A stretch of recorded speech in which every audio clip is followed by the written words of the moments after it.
Hey everyone, it's Ross Anderson here from the Australian and New Zealand Boutique Wine Show with episode number 3 of Meet the Boutique Winemakers, and this is the trophy edition. Now, as many of you know through watching these videos, we've recently run the 2020 ANZ Boutique Wine Show, and given all the challenges of 2020, we had an amazing response. We had over 900 entries, which was way more than we were expecting this difficult year. But it's been a great set of results, and we're really delighted with the outcomes and the people that we're chatting with. Now, the ANZ Boutique Wine Show is celebrating 25 years of supporting small winemakers across Australia and New Zealand. And these interviews are always aimed at informing, educating, and entertaining you on all things boutique and showing you who the people are making your favorite wines. And ultimately, these are the brands that are the heartbeat of Australian and New Zealand wine. Now, on to today's interview.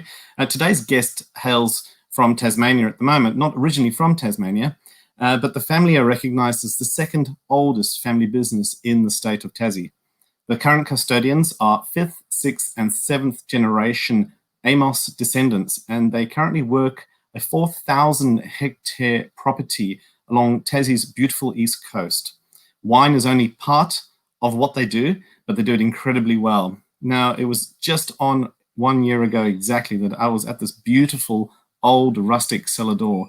When we think of cellar doors, we think of modern structures, high tech, really super architecturally designed, but this is old and rustic, and it's probably one of the nicest cellar doors I can remember being in recent years. So I'm delighted to have joining us this morning Miss Grainne Greenhill from Gala Estate in Tassie. Now, I thought she was at the winery, but she's actually on a houseboat. Morning, Grainne. Good morning, Ross. How are you? I'm very well, thanks. And thank you so much for joining us. It's absolutely magic to have you on one of our first interviews. This is number 3, but we've been doing a few, and we're going to be interviewing all the trophy winners. And it's great to have you, and it's great to be back in Tassie. I was talking to Fred Peacock from Grainne Creek just last week, and I love talking to people down in Tassie. So how are things down in Tassie? I mean, what impact did lockdown have at Gala Estate, and did it change your operations in any way? Look, it did. We had to, well, basically, like everyone else, we kind of closed down cellar door operations on the 23rd of March. And we stayed closed until the 1st of September. So technically we were closed, but because our business is focused on a wine club, because we're, a tiny vineyard, or the whole core of our business is connecting with people and getting them to join our family. So we were really very lucky to have a strong wine club, which we managed to process in May, which we were quite nervous about because we, kind of assumed that a lot of people would drop off, but it was our biggest season yet and has only gone to continue again with the October club. So we would be lost without our wine club. It's been our saving grace. And have you done anything new? Did you take the time to do anything new around the estate, or even with the marketing or branding or any of those kind of ideas? We're always working behind the scenes trying to do a few things, and we've got we have planted a second vineyard. So that's just south of Hobart, actually on the coast. So it's a frost-free site. So as you might remember, the 2014 vintage, well, us along with many others, we were hit by a terrible frost, and we only had 40% production. So it was an incredible vintage, but we didn't have very much wine. So this was our risk diversion. So we planted, so we've just finished planting a 17 hectare vineyard right on the coast, south of Swansea. And what are you going to put on that, or are you not too sure yet? Oh no, we've got it. It's all planted. So in true Gala fashion, it's heavily skewed towards Pinot. And we've got some new clones in there. We've got a little bit of reverts, but just the usual Gala varietals. So Chardonnay, a little bit of Riesling, a little bit more Syrah. So just keeping it with what we do well already, and just adding a little bit more interest into the varieties we already grow. And so with your wine club, do you feel consumer confidence is returning? Was it hard to measure? I was really quite nervous because I hate to be sold to. So I don't like to hassle people. So I was really blind into, I didn't want to reach out to our customers before it was wine club time, because it was pretty hectic for everyone. So I was quite nervous, and I thought, usually when you start processing, you'll get the normal drop off, and I thought, oh my God, this is it. It's all, but yeah, then the orders, because it's all very manual or wine club. So yeah, it was just, the confidence, if the confidence was even greater, I have to say, customers they lift it. So they moved from those white label wines into the black labels and the Constable tier. We were just, amazed. So let's get on to the diamond of today's chat. Gala Estate picked up the trophy for this lovely bottle of wine. Yes. The sparkling vintage rosé 2016, and congratulations on that achievement. We were delighted with that. And it's a beautiful, beautiful wine. I mean, it was some stiff competition in this. I think just off the top of my head, we had about 50 entries into sparkling, some serious hitters, especially from New Zealand. And you took it out, so it's great to have that happen. Do you recall anything specific that may have happened around the 2016 vintage that may have elevated this wine? Was there anything that stood out in your memory? I think the 2016, it came from one of the coldest winters on record into one of the warmest vintages. So there was the fruit was amazing. The Chardonnay was absolutely stunning, and just really bright, clean fruit that, it was just packed with flavour. And how would you describe this to the punter, like you do when you're at the cellar door and you're pouring it? It's such a delicate fizz. It's just got these lovely little notes, the strawberry element that really punches through. But it's just this really light, it's like having a little party in your mouth. And do you know, can you tell us the breakdown? Is it 50-50 Chard Pinot? 70 Chardonnay, 30 Pinot. 70 Chard, 30 Pinot. Excellent. Tell us a bit about your personal story and your journey in wine. Have you always been in wine? No. I actually, I've been in Tassie for 20 years now. My sister was over here on a working holiday, and I was a teacher in the UK.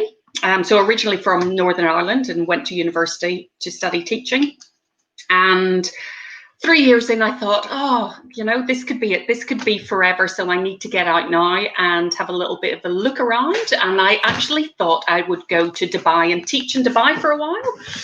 And my sister said to me, no, come out and see me in Tassie, because, you can only get into Tassie until you're 26 at that stage. So come and see me, then go and do Dubai. And and I did. And I arrived in Sydney the 17th of September 2000. I got to Tassie, I think the 11th of December 2000, and I've never left, really. So that's my working holiday. Wow, I'm still going. It's amazing. You arrived, when was it? September 2000. September, yeah. And I arrived December 2000. Absolutely no regrets. Now, Grainne, tell us, Gala Estate, it has a very, very rich history. The family have been living and loving this land, as you say on your website, and I love that quote, for 200 years. Can you tell us a little bit about this family? Yeah, of course. So my husband, Adam, and his parents, Bob and Pat, they are, currently it's basically the four of us that run the property. So back in 1821, huge depression in the UK, and the two Amos brothers came across from Galashiels in Scotland, and they were basically, the east coast of Tassie wasn't settled yet, so they had a land grant, and they were basically just encouraged to take a boat up the East Coast and find a spot, lay claim. So they did, and yeah, the two brothers came the whole way up the Fresnay coast into the Swan River, which is just the river at just before Cold Bay. And they came up the coast and they found, yeah, this beautiful land, about 16 k's inland, that reminded them beside a river, and it just reminded them of Gala waters where they came from. And they started, yeah, then their families just started to farm there, and they grew and grew. First it was always sheep and cattle, and then they quickly realized it needed to be grain. And at that stage, they had built their mill and they were making flour for the gold rush. So that was the beginning of the story. So the families basically, so Adam's 7th generation, so they've been, each generation, they're very mindful of being caretakers of the land. So each generation has really had to diversify and pioneer into new aspects of farming. And obviously, having that in your blood for 200 years, you just want to ensure that it's there for the next generation to really care for. And it's such a spectacular spot. It's just absolutely heaven. But as the weather, you know, as climate change comes in and seasons change, it's just really important to care for this land and, you know, give it a break and give back to it. Yeah. And so on that, and I mentioned in the introduction, you operate a 4,000 hectare property. I mean, that's huge. It is. You've got wild rivers. You've got 5 private forest reserves. Can you tell us a little bit about the vineyard history in particular? And is there any unique features? Whereabouts on the farm is it? Is it on an aspect? Is there any unique features to the vineyard?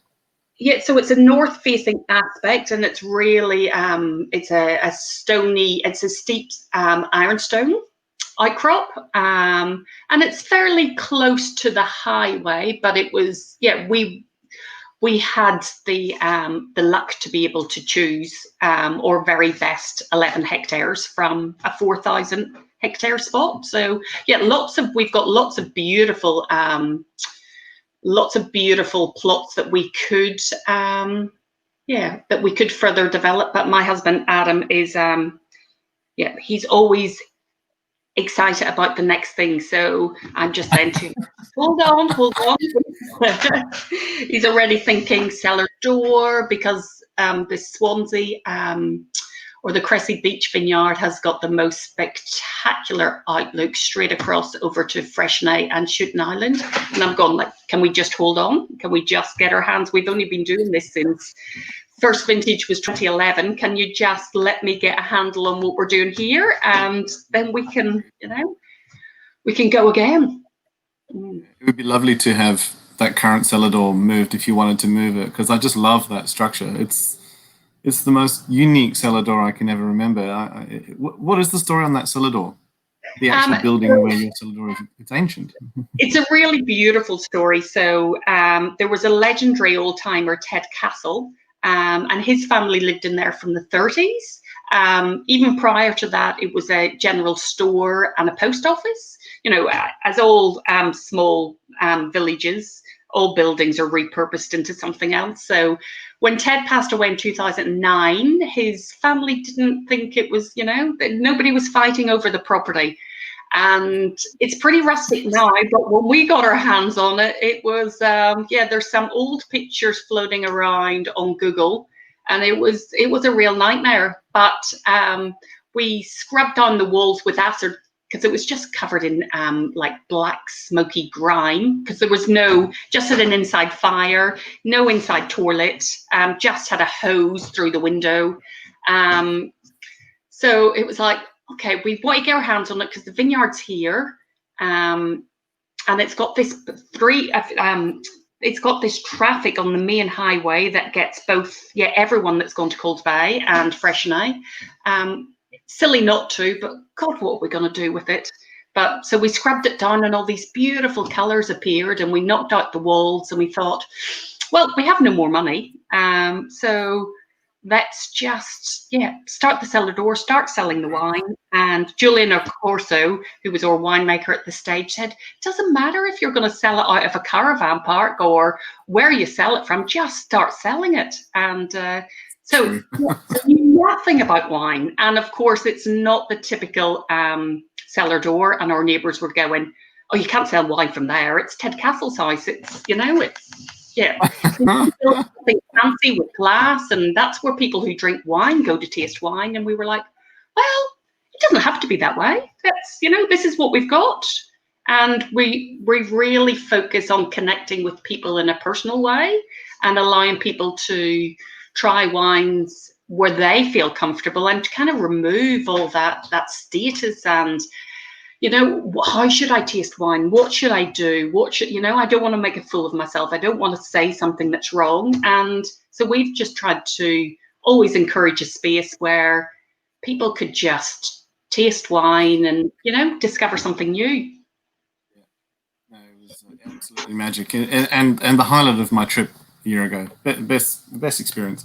But let's have a look at your other wines. So we've got your black label Chardonnay. So you've got a white tier and a black tier.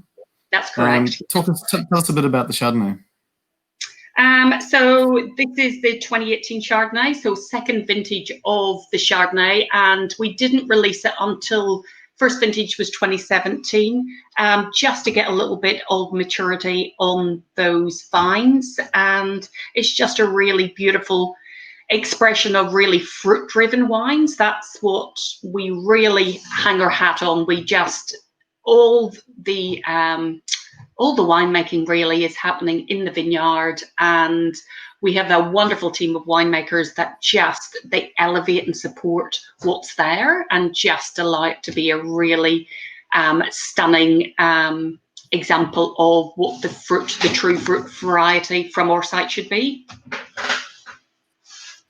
Just back, I know you've already mentioned it, but how long did you say the grape growing has actually been part of the Gala story? Was it 2011 you made your first wine? First vintage was 2011, yeah. So we planted the vines in 2009, and then we took a meter cutting. So we started really fast. So it was a bit a bit of a new concept, and we thought, right, well, we just want to get into the game and we want to, let's give it a go and see if it works. And that's been a bit of our philosophy the whole way through. Get good advice, and don't be afraid to think outside the box. Yeah. And so on that, you have your wine made at Winemaking Taz, and Winemaking Taz are clearly doing something very, very right. And it's part of a magical winning recipe, because everything they seem to do at the moment is turning to gold. How long has that relationship been in place? Yeah, so we've been with Wine Taz, which is now Taz Vintners, since 2011. Yeah, so that's Glenn James was the winemaker of this particular vintage, along with Pat Colombo. And then we've just got a new winemaker who's a New Zealand boy, Liam McElhinney. So he's coming across from New Zealand, and he's going to further elevate. Yeah, he's a great guy, and really believes in what we are doing as small business and trying to further elevate and support us to maybe get an international presence, because we're all pretty tiny. We just need a bit of a lift, a bit more help. And now, Syrah Shiraz, how big is that as part of the estate? I mean, you focus on Pinot, so is it? Currently, it's only tiny. I think we've half a hectare of Shiraz. So we only produced in the 2018, which was our first vintage, we only had 56 cases. Wow. One pallet. Yeah, and this little lady is no different. So this one, the 2019, which is absolutely stunning. It's just incredible. The first time we saw it poured into a glass was really very majestic.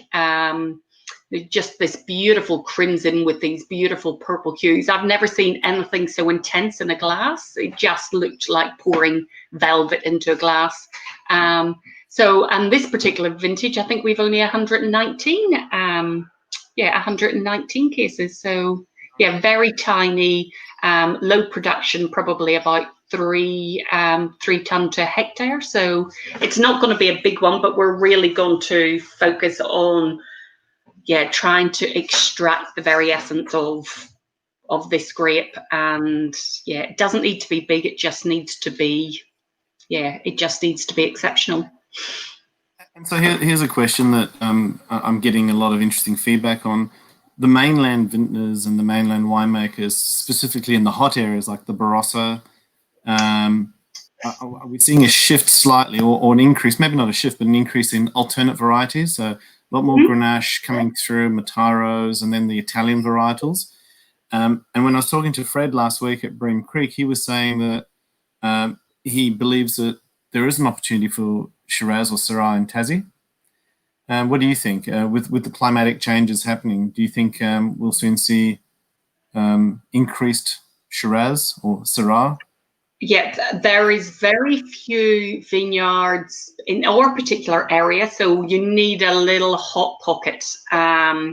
So not all sites can produce. It's a bit like Cabernet. So there will be a case probably of lots of people planting Syrah, but you need this really exceptional hot pocket to grow the Syrah. And I can't think of another neighbour in our vicinity that hasn't put in a little bit. I don't imagine it's going to be on the scale of Pinot, because people have different styles of what they like, but it'll be very interesting to see what this variety, particularly this 19 Syrah, will be really interesting. It's a wine to watch. It'll be really interesting to see how it's received. Yeah. And so you've made it very clear that Pinot Noir is Gala's flagship. Indeed. But what else?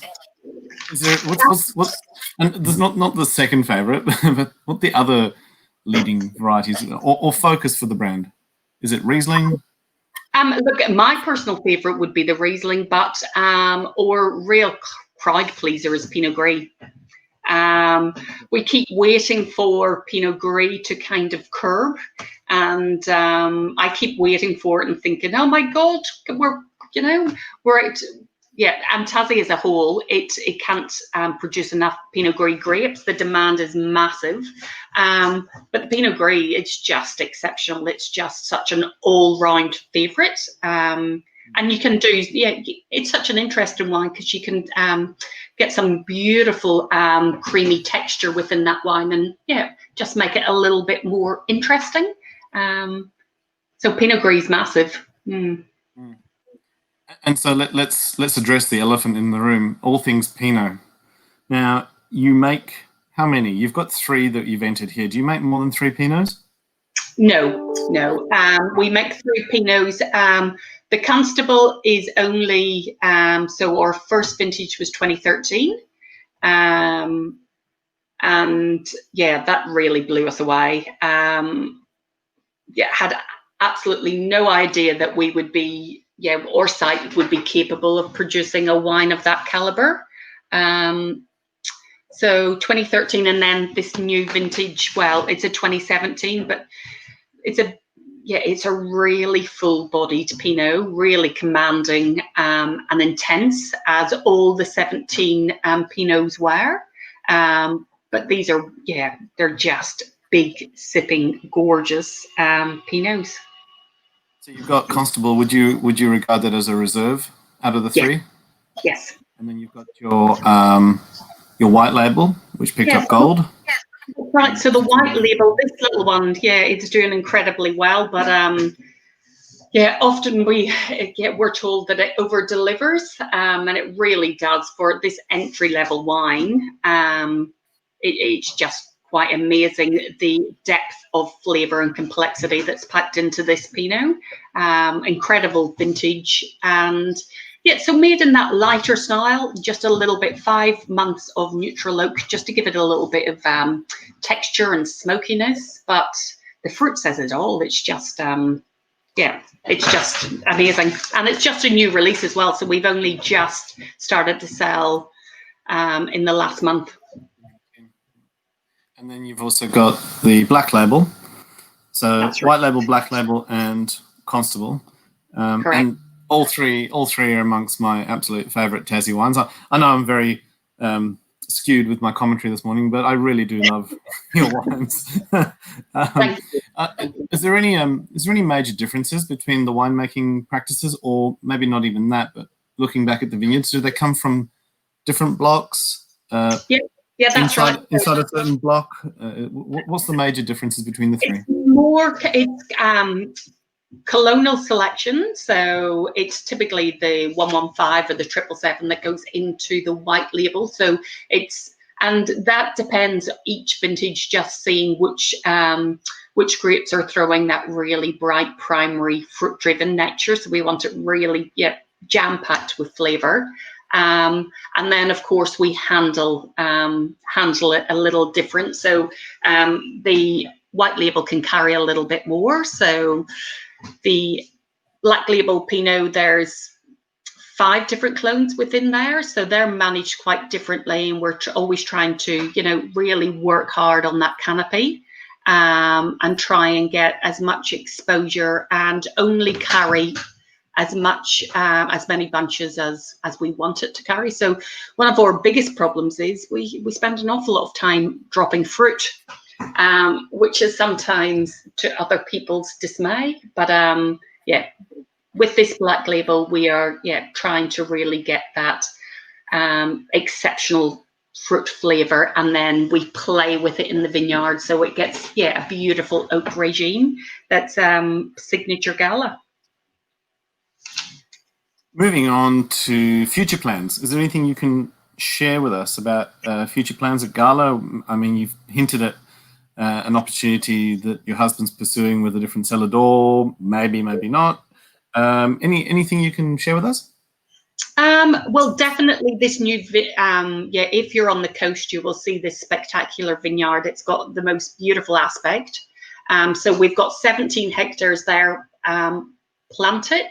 So in addition to that, look, that brings us up to 28 hectares of grapes. So we're doing a bit of a marketing plan and a brand building plan. So we're hoping, we would like to export, but we're really just trying to, at the moment, we're consolidating and really trying to tweak our offering before we go again. So we've still got a lot of work to do.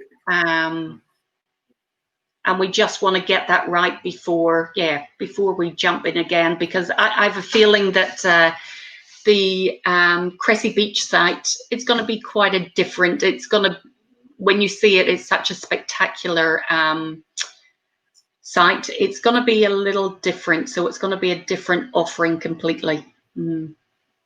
But who knows what that's going to be. So we want to give those grapes a little bit of time. And so the whole idea behind that is we've got 10 years up our sleeve. So when the opportunity's ready, it could be anything. Who knows? Grainne, you mentioned you're a teacher. Was that your other passion, or was there another job? Like, if you weren't in wine now, what would you be doing? Would you be teaching, or would you be doing something else? I always wanted to go into child psychology, but now we've got 3 kids, so I spend much of my time reading an awful lot about, child psychology. I just find it fascinating, children, and look at children. I love children, and I love how their little minds work, and being able to connect with people and possibly changing their lives. So it would be, it's just really interesting getting kids to, find their full potential and find out who they are. And, they can be whatever and whoever they want, and helping them to get there. So, it's just, I love kids. I think it comes from being possibly the 12th in a family. So I'm the youngest of 12. So, so, Family's incredibly important to me. Can you tell us what your favourite wine memory is? It doesn't have to be a gala memory. What's your favourite memory of wine from anywhere in the world? Look, my favourites, one of my lovely memories is the last time we were at the Winemakers and my daughter was there, my middle daughter, and we were getting her to come and try the wine and have a look. And it was actually, we were doing the 2019 vintage, and we were looking at the white label Gris and the estate Gris and see how we were, what we were going to do with that. And just as we were blending wines, just her insight and descriptions into flavor. She's got a really brilliant palate, loves food, and she's only 13. And it was just to see her face light up and look at a wine and go, oh, that is incredible. I really love that one, Mum. What is it? That's my favorite. It's way better than anything else. And it was like, wow, I just thought it was really important for them to have just an interest in see how it all comes together, and to know that there's a massive industry in grapes in Tasmania. It's huge, and if they've got a science background, one of the big things about Tas Vintners is they want to bring families in. They want it to be a family business. They want the kids to come there and work in their summer holidays and really have their hands in everything that's happening about your wine. So that's what I'm really excited about, just learning more, and just getting kids really interested and finding new career paths for lots of these Tassie kids that sometimes there's not a lot of opportunities on the state, but I think that's changing. My youngest just thinks all alcohol is equal, so Dad's got alcohol. It could be a bottle of whiskey or a bottle of wine. Dad's just got alcohol, and she won't go anywhere near it. And I won't let her go anywhere near it, but she has zero interest in wine. That'll probably change. Tell us, Grainne, when you're in the car driving from Hobart up to your beautiful neck of the woods, what's on the music station? What are you listening to? It depends who's in the car. Because Spotify, it's whoever's playlist. So having a 15-year-old son, and of course his music's very different from my 13-year-old daughter. But we love going to, as a family, going to the one night stand and, listening to those like Peking Duck and taking the kids to Peking Duck, and that energy and fun, and just how lucky are we to be able to share amazing music with our kids. And just anything that gets you moving around and makes you excited and happy. That's what I like. Just, keep it light, keep it fun, and keep smiling. My eldest daughter is dying to see Guns N' Roses, and they were just announced in Sydney last week, and she wants to go and meet Mr. Slash. So it doesn't happen that way. Are you going to, Dad? Oh, maybe. We'll see. She was really excited. She wanted to see Iron Maiden last year, but actually this year, but that was cancelled. So she's a bit of a rockhead. But there you go. Excellent. Grainne, let's put a wrap on this. Where can people buy your wines? I've got the website going through there. How do they join up? Is it straightforward? Yeah, pretty straightforward. So the heart of the business, you'll see Or Wine Club, and I think the beautiful photo is the bouquet with the sparkling. So you just hop online, join, and it's a case of you select the wines that you want, and change your own preferences. So you're the driver of the wines you want to drink. So we'll just continue to make you beautiful wines, and you choose what you like. Well, I can't recommend it highly enough. Grainne, thank you so much for your time this morning. It's been amazing having a chat with you. Love your part of the world. Love everything about Gala Estate. And congratulations on your trophy win with the sparkling. And we're looking forward to releasing those results in the next week or so. I'm just going to pop you on mute for a sec so I'll wrap this up. Beautiful. There we go. Thanks, Grainne. Thank you. All right, everyone. Thank you so much for joining and watching through the video. Amazing wines from Gala Estate. Can't recommend this place highly enough. Please have a look at their website, www.galaestate.com.au. Join up and taste some amazing wines from Tassie. Till next time, stay safe and we'll see you soon.